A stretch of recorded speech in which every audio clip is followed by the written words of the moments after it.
ሰላም እንዴት ናችሁ?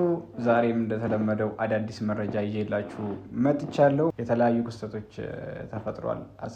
አስደንጋጭ በቻይና የጠፋን ጆሮ በእግር ላይ በማሳደግ መልሶ የማያያዝ አስገራሚ የሕክምና ስኬት ተመዘገበ። የሚገርም ነው።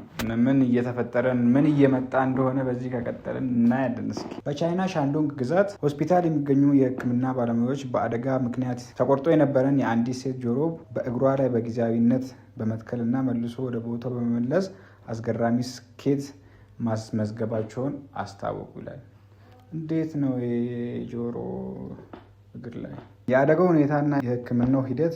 ተጎጂዋ ሴት በደረሰባት ከባድ አደጋ ጆሮዋ ሙሉ በሙሉ ተቆርጦ የነበረ ሲሆን የጆሮ የደም ዝውውር ስርዓትና የቆዳው ሁኔታ ወዲያውኑ ወደ ቦታው ለመመለስ አስቸጋሪ ሆኖ ተገኝቷል። በዚህ ምክንያት ዶክተሮቹ ጆሮ እንዳይሞትና ሕያው ሆኖ እንዲቆይ ለማድረግ ኢክቶፒክ ኢምፕላንቴሽን የተሰኘውን ዘዴ ተጠቅሟል። ይህ ዘዴ ጆሮ አስፈላጊውን የደም ዝውውርና ንጥረ ነገር እንዲያገኝ ለማድረግ ለጊዜው በሴቲቱ እግር ላይ እንዲተከል አድርጓል። ጆሮ በእግሯ ላይ ለተወሰኑ ወራት እንዲቆይ የተደረገው አዲስ የደም ስሮች እንዲፈጠሩና የጆሮ ህብረ ህዋሳት ደግሞ እንዲያንሰራሩ ለማድረግ መሆኑን ዶክተሮቹ ገልጿል። ጆሮ በእግሯ ላይ በቂ ጥንካሬና የደም ዝውውር ካገኘ በኋላ ባለሙያዎቹ ለሁለተኛ ጊዜ ባደረጉት ረቂቅ ቀዶ ጥገና ስራ ጆሮውን ከእግሯ ላይ በመንቀል ወደ ቀድሞ ቦታው በተሳካ ሁኔታ አያይዞታል።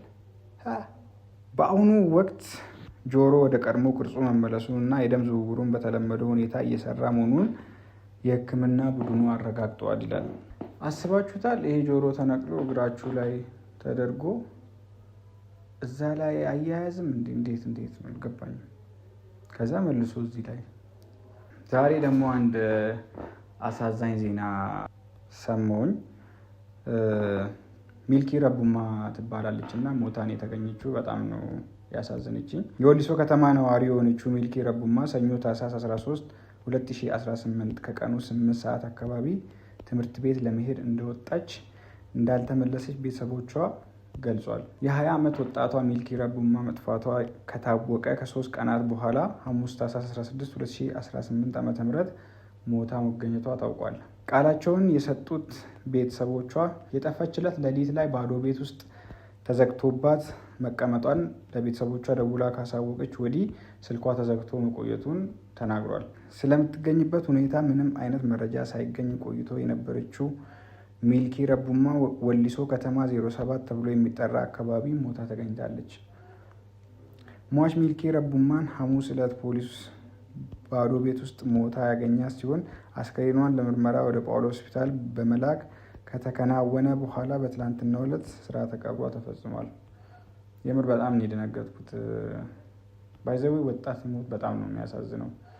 ገና ለወደፊት ህይወቱ እያሰበ የሚለፋ ወጣት ድንገት በጣም የሚያሳዝነው። እንግዲህ ለጓደኞቿና ለቤተሰቦቿ መጽናናትን እንመኛለን።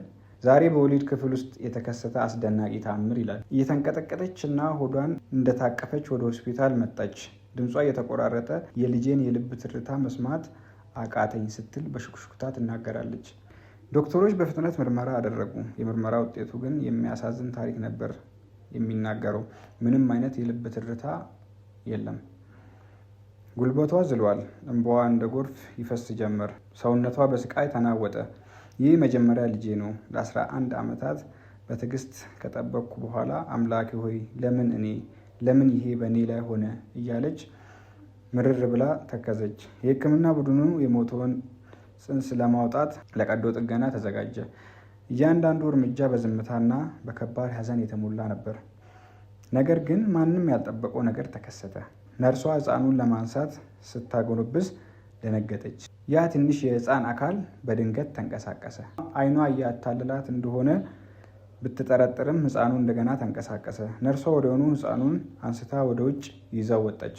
ከዚያም የሕፃኑ ጠንካራ ለቅሶ መላውን ክፍል አናወጠው። ያ የሕፃኑ ድምፅ በወሊድ ክፍል ውስጥ አስተጋባ። በእያንዳንዱ ነርስ፣ እያንዳንዱ ዶክተር፣ በክፍል ውስጥ የነበረ እያንዳንዱ ሰው በድንጋጤ ቆመ። ትንፋሽ ተያዘ። ሁሉም ንግግር አጥተው በተአምሩ ተደነቁ።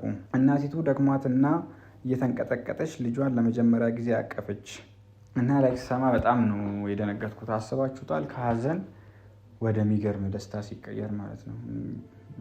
በጣም አስደንጋጭ ነው። ይህ ተአምር ነው። ሌላው ደግሞ በኢቢሲ ቤቶች ድራማ የምትሰራዋ አርቲስት ሰብለ ተፈራ ወይም ትርፌ የክብር መታሰቢያ ተደርጎላት ነበር። በአድዋ ድል መታሰቢያ ሙዚየም በድምቀት እየተከበረ በሚገኘው የቤቶች ድራማ 13ኛ ዓመት ልዩ ክብረ በዓል ላይ ለቀድሞዋ የድራማ ተዋናይ አርቲስት ሰብለ ተፈራ ወይም ትርፌ የክብር እና የመታሰቢያ ፕሮግራም ተካሂዷል።